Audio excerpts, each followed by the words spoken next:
السلام علیکم، میں ہوں سگیرہ میں اور آپ دیکھ رہے ہیں سگیرہ میں آفیشیل۔ آج فارچونیٹلی ہمارے ساتھ موجود ہیں ڈاکٹر فرقان حمید صاحب، جو کہ ایک رول ماڈل ہیں پاکستانی عوام اور پاکستانی جوان نسل کے لیے، اور یہ انٹرپریٹر ہیں ترکی کے پریزیڈنٹ جو ہیں رجب طیب اردوان کے، اور یہ رول ماڈل میرے لیے بھی تھے۔ انہوں نے 2018 میں مجھے ٹرکی انوائٹ کیا اور میرے لیے انسپریشن انہوں نے چھوڑی، اور اس کے بعد ان کی یہ انسپریشن جو ہے وہ مجھے آج ٹرکی میں شفٹ ہونے پر اس نے اکسایا، اور میں الحمدللہ آج ٹرکی میں اپنی فیملی کو شفٹ کر چکا ہوں۔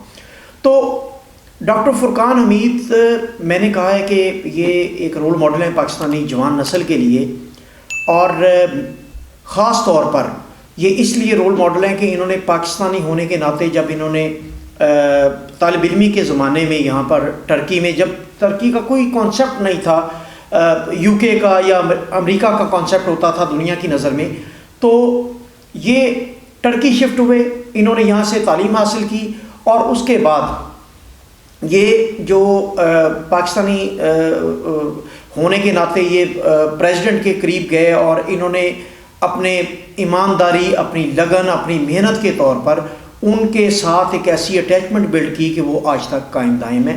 اور میرے لیے یہ رول ماڈل اس لیے ہیں کہ میں نے دیکھا کہ یہ ہمارے لیے قابل فخر ہیں، اور پاکستان سے نکل کر ٹرکی کے پریزیڈنٹ کے ساتھ انٹرپریٹر اور ان کے ساتھ ہونا ایک بہت بڑے فخر کی بات ہے، اور میں ان سے انسپائر ہو کے میں نے ٹرکی شفٹ ہونے کا فیصلہ کیا۔ میں نے اپنی فیملی کو ٹرکی شفٹ کیا، اور ان کی مدد کے بغیر یہ نہیں ہو سکتا تھا۔ انہوں نے مجھے گائیڈ بھی کیا، اور میرے لیے یہ باعث فخر ہے کہ آج وہ میرے گھر موجود ہیں، اور انقرہ سے اسپیشل مجھے ٹرکی میں استنبول میں ویلکم کرنے کے لیے میرے گھر تشریف لائیں۔ تو ڈاکٹر صاحب، میں آپ کو ویلکم کرتا ہوں۔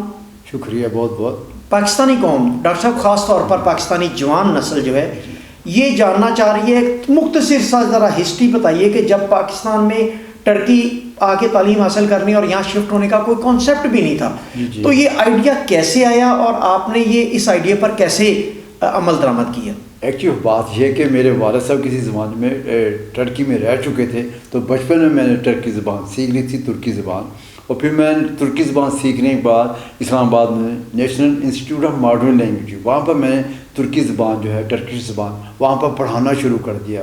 اور پھر میرے ظاہر ہے کہ جب کوئی پاکستان ٹرکی سے ڈیلیگیشن آیا کرتے تھے، اس کے لیے میں ایز اے انٹرپریٹر کے طور پر کام کیا کرتا تھا۔ تو کئی ایک میں پرائم منسٹرز کا انٹرپریٹر رہ چکا ہوں، پریزیڈنٹ کا انٹرپریٹر رہ چکا ہوں، پاکستان کئی ایک گزرا کا رہ چکا ہوں۔ میرا خیال ہے میں 23 سال سے جو ہے سب مجھے اچھی طرح جانتے ہیں کہ ایز اے انٹرپریٹر جو ہے میں تقریباً پاکستان سے بھی ضیاء الحق سے لے کر باقی سب جتنے بھی صدور رہ چکے ہیں، پرائم منسٹر رہ چکے ہیں، نواز شریف سے عمران خان تک، باقی جو ہے شہباز شریف ہے، گیلانی صاحب ہیں، سب کے میں ایز اے انٹرپریٹر ترکی زبان میں، اردو اور ٹرکی، میں انگلش کی بات نہیں کر رہا، اردو اور ترکی زبان کے وہ میں ایز اے انٹرپریٹر مترجم کے طور پر فرائض ادا کرتا رہا ہوں، اس لیے ان کے ساتھ میرا رابطہ رہا ہے۔ جی اچھا ڈاکٹر صاحب، جب آپ نے یہاں تعلیم حاصل کرنے کے لیے آپ یہاں پر ٹرکی آئے، اور آپ نے کیسے مطلب سیاسی لوگوں سے وابستگی کیسے ہوئی، رجب طیب اردوان کے ساتھ آپ کی ریلیشن شپ کیسے ہوئی، لوگ پاکستانی جو آپ سے محبت کرتے ہیں وہ آپ سے جاننا چاہتے ہیں کہ کیسے آپ نے یہ اسٹیپ اپ کیا، اور کیسے آپ نے یہ اتنا اسٹرانگ ریلیشن شپ اور اعتماد بلڈ کیا؟ جیسے میں ابھی آپ کو بتا چکا، میں جو پہلے جو ہے وہ national institute of modern language Turkey language پڑھایا کرتا تھا۔ ظاہر ہے کہ میری گریجویشن میں نے ٹرکی زبان میں کی ہوئی تھی، پھر مجھے جو ٹرکی سے جب ان کے صدر آئے، ان کے جو وزراء آئے، انہوں نے پھر مجھے آفر کی پی ایچ ڈی کی ڈگری جو ہے ٹرکی زبان میں، کیونکہ کہہ رہے تھے کہ آپ ٹرکی زبان آتی ہے تو مزید اس کو بہتر کریں، تو اس کے لیے جو ہے وہ انہوں نے مجھے آفر دی پی ایچ ڈی کرنے کی، اسکالرشپ دینے کی۔ اس وقت سے پھر میں نے اسکالرشپ حاصل کرنے کے بعد ٹرکی آ گیا، پھر یہاں انقرہ یونیورسٹی میں نے پی ایچ ڈی مکمل کی، اور اس کے ساتھ ہی جو ہے پی ایچ ڈی مکمل کرنے کے بعد پھر میری جو ہے وہ یہاں پر ہی دوستی ہو گئی ترک خاتون سے، پھر میں یہاں پر ہی شادی کر لی، اور پھر جو ہے ایز اے امبیسی کے تھرو جو ہے وہ میرا ان کے باقی پاکستان جو بھی ڈیلیگیشن وغیرہ آیا کرتے تھے وہ پھر مجھے آگے کیا کرتے تھے کہ آپ جو ہے ایز اے ترجمان کے طور پر، مترجم کے طور پر آپ ہماری تھوڑی مدد کیا کریں۔ تو آہستہ آہستہ امبیسی کے ذریعے جو ہے ان سے سب سے رابطہ ہونا شروع ہوا۔ پھر ظاہر ہے کہ پھر پاکستان سے یا ٹرکی سے جو بھی ڈیلیگیشن آتا ہے عام طور پر،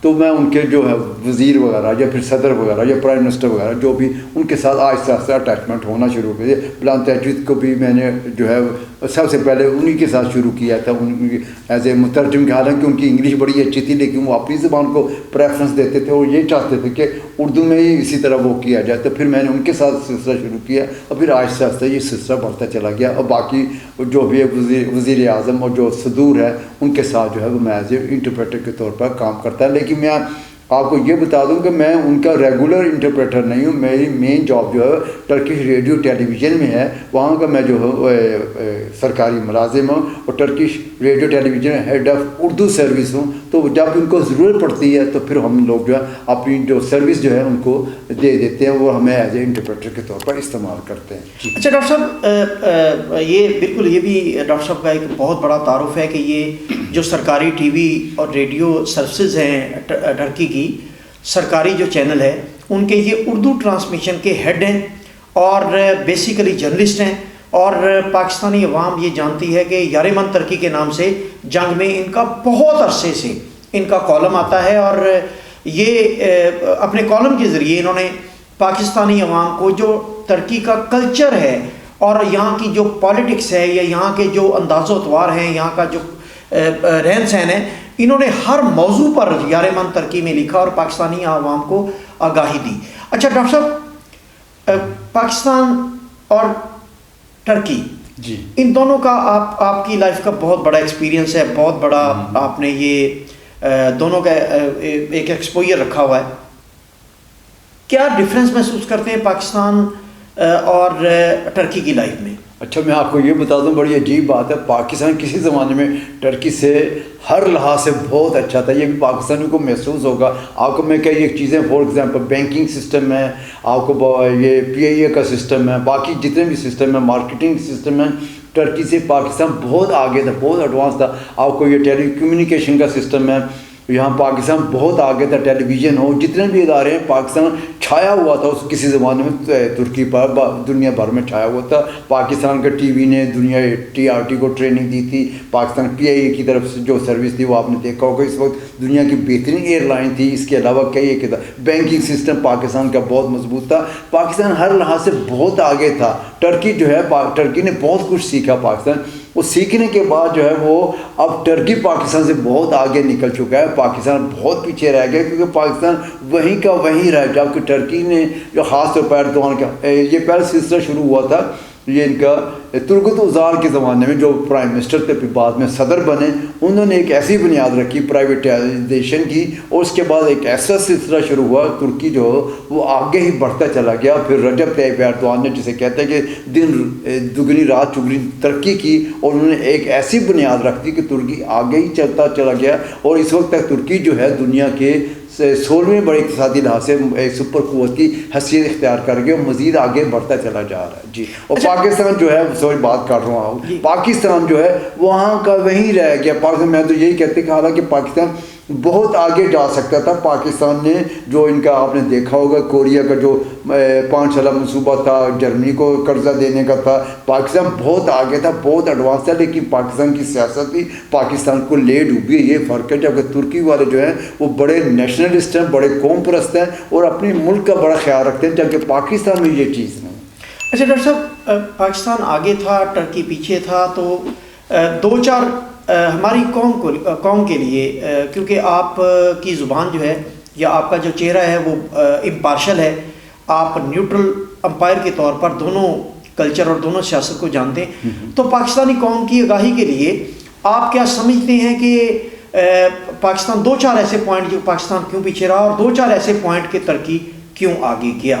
ہاں، سب سے بڑا میں آپ کو یہ بتا رہا ہوں، ابھی تھوڑی دیر پہلے میں نے بتایا کہ پاکستان میں وہ جذبہ نہیں ہے. پاکستان کے عوام میں وہ جذبہ، وہ وہاں پہ صوبائیت پرستی جو ہے، وہ صوبائزم جو ہے وہ بہت زیادہ، جبکہ ترکوں میں یہ چیز نہیں ہے. ترک جو ہے وہ کہتے ہیں ہم ترک ہیں اور قوم پرست ترک ہیں، یعنی وہ صرف ترکی کا سوچتے ہیں، کسی صوبے کا نہیں سوچتے.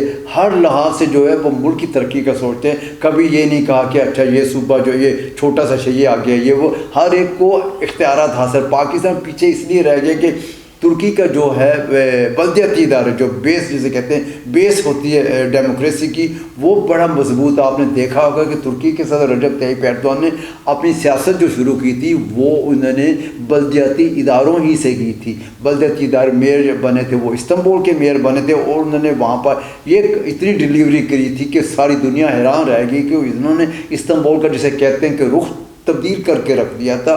اسی وجہ سے ان کو بڑی شہرت حاصل ہوئی تھی، اور اسی شہرت کی وجہ سے وہ پھر ملک کے وزیر اعظم کے طور پر بھی منتخب کیے گئے، پھر وہ پریزیڈنٹ بھی بن گئے. وجہ یہ ہے کہ جبکہ پاکستان میں جو ہے بلدیاتی ادارے نہ ہونے کے بیس کوئی نہیں ہے پاکستان میں، جہاں پر پاکستان میں مارشل، آپ کو یہ بھی میں بتا دوں ترکی میں بھی مارشل لا لگتا رہا ہے، پاکستان میں بھی لگتا ہے، دونوں ممالک میں ہر 10 سال بعد مارشل لا لگتا رہا ہے. لیکن ترکی نے سبق سیکھا، ترکی نے اپنے مضبوط بلدیاتی اداروں کو مضبوط بنایا، جبکہ پاکستان نے اس طرف کوئی توجہ نہیں دی. پاکستان جو اپنی صوبوں کی طرف ہی لگا رہا ہے، پاکستان جو وفاق کی طرف ہی لگا رہا ہے. اگر ترکی کی طرح یہ صوبے جو ہیں چھوٹے کر دیے جائیں، یہ میں آپ کو ابھی بھی کہہ رہا ہوں کہ آج بھی اس پر عمل درآمد شروع کر دیا جائے، یہ وہاں پہ 50 کے قریب جو جتنے بھی شہر بڑے بڑے شہر ہیں، جیسے ترکی میں ہے، استنبول ہے، انقرہ ہے، ازمیر ہے، غازی انتیب ہے، ہر ایک جو شہر جو ہے ایک صوبے کی حیثیت رکھتا ہے. اور صوبے میں یہ ہے کہ وہ بلدیاتی ادارے بڑے مضبوط ہیں، ہر طرح کا ٹیکس ادا کرنا ان کا حق ہے، اور وہی اسی ٹیکس کو ادا کرنے کے بعد جب ان کو ٹیکس ملتا ہے بلدیاتی اداروں کو، وہ خرچ بھی کرتے ہیں، عوام کو، اسی علاقے کے عوام کو نظر بھی آتا ہے. جبکہ پاکستان میں ایسا نہیں ہے، جو ہے ٹیکس تو وصول تو کر لیتے ہیں کہ بلدیاتی اداروں کو کوئی پتہ نہیں ٹیکس کہاں پہ لگ رہا ہے. یہ فرق ہے. اچھا ڈاکٹر صاحب، جب رجب طیب اردوان میئر بنے استنبول کے، جی، تو میں نے کہیں پڑھا ہے اور سنا بھی ہے مصدقہ ذرائع سے کہ انہوں نے میئر بننے سے پہلے 150 اپنی سیاسی پارٹی کے جو افراد تھے ان کی انہوں نے کس طرح بلدیات کو چلانا ہے اس کی ٹریننگ کروائی تھی انہوں نے، جس کو بعد میں امپلیمنٹ کر کے انہوں نے پوری دنیا میں شہرت حاصل کی. تو کیا ایسا کوئی فارمولا پاکستان میں بھی اڈاپٹ کیا جا سکتا ہے؟ آپ کو یہ بتا دوں یہ ابھی بھی یہ سلسلہ جاری ہے. ٹرکی میں جتنی بھی سیاسی جماعتیں ہیں انہوں نے اپنے اپنے ونگ بنائے ہوئے، ایجوکیشن ٹریننگ دیتے ہیں، جو اپنے جتنے بھی ممبر آف پارلیمنٹ ہوتے ہیں، جو یوتھ ہوتی ہے، جو ینگ جنریشن ہوتی ہے، جو اپنی پارٹی سے تعلق رکھتے ہیں، ان کے لیے انہوں نے جو ایک انسٹیٹیوٹ ہر ایک جماعت، فار ایگزامپل آک پارٹی جو جسٹس اینڈ ڈیولپمنٹ پارٹی ہے، انہوں نے ہر شہر میں اپنا ایک انسٹیٹیوٹ بنایا ہوا ہے جہاں پہ وہ سیاسی لحاظ سے یعنی آپ یونیورسٹیوں سے تو ایجوکیشن حاصل کرتے ہیں، لیکن عملی طور پر کیا کچھ کیا جاتا ہے یہ انہوں نے انسٹیٹیوٹ میں دکھاتے ہیں. جتنے بھی لیڈر ہیں وہاں پر جمع ہوتے ہیں، اپنا جو ہے اپنا عملی مظاہرہ کرتے ہیں کہ وہ کیا کچھ کر رہے ہیں. یہ سب کچھ وہ آپ کو پیش کرتے ہیں اور آپ کو پتہ چل جاتا ہے کہ ہاں یہ کچھ ہو رہا ہے. جبکہ پاکستان میں ایسا کوئی ادارہ نہیں ہے. پاکستان میں بھی اسی قسم کے ادارے قائم کرنے کی ضرورت ہے. جتنی بھی آپ نے دیکھا ہوگا کہ پاکستان میں آج تک کسی بھی سیاسی جماعت کے کسی ہیڈ کوارٹر وغیرہ یا اپنے جو صوبائی ضلعی ادارے کہہ سکتے ہیں، کوئی اتنی ان کے عمارتیں وغیرہ نہیں ہیں، بلڈنگز نہیں ہیں، کوئی باقاعدہ کوئی ادارے بنے ہوئے. لیکن آپ یہاں پہ دیکھ لیں ہیڈ کوارٹر ہوگا، مرکزی دفتر ہوگا، ضلعی دفتر ہوگا، ہر شہر میں ان کے ہر علاقے میں کوئی نہ کوئی اس جتنی بھی سیاسی جماعتیں ہیں ان کے دفاتر موجود ہیں. جا کے پاکستان میں نے تو آج تک نہیں دیکھا، مسلم لیگ نون کا شاید ایک آدھ آفس ہو گئے، لیکن کوئی ہیڈ کوارٹر طرز کا نہیں، کوئی ایسا ادارہ نہیں ہے، کوئی ایسی بلڈنگ نہیں ہے جہاں پہ باقاعدہ جو بیٹھا جائے، باقاعدہ ریگولر جو ہے وہاں پر بیٹھ کر کوئی کام کیا جائے. اس طرح کا مجھے کوئی انسٹیٹیوٹ پاکستان میں نظر نہیں آتا جو سیاسی جماعتیں جو ہیں اس کو رن کرتی ہوں. شاید جو ہے صرف جماعت اسلامی کا شاید اس طرح کا کوئی ہو تو ہو، لیکن باقی مجھے آج تک کہیں نظر نہیں آیا.